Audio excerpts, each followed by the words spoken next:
I think this is easily answered by explaining what was on the charge sheet. On the charge sheet, the only allegation that was made was that I overstayed my visa. That visa was revoked without my knowledge on the 24th of October. I was flying from SFO, San Francisco, to Florida to give another talk about justice and freedom and rights. And as I went through SFO, I was informed that my visa had suddenly been revoked.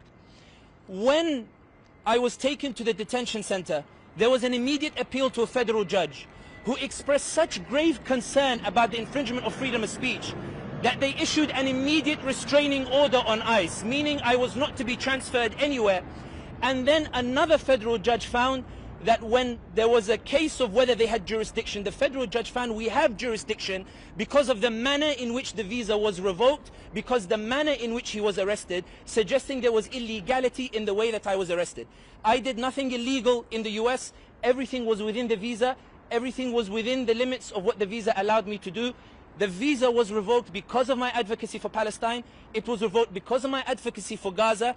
It was revoked because of an extremist group that decided to go to the State Department and leverage whatever influence it had to specifically target me and the Palestinian activism. It appears that calmer heads prevailed in the State Department when they realized that this was a botched job.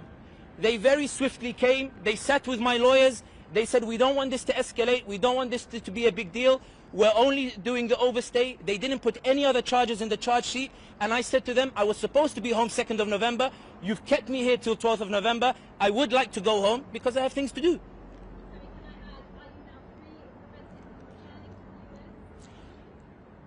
Based on the agreement made with the US, I am allowed to apply for a new visa. I am allowed to visit the US. There are no obstructions on me visiting the US.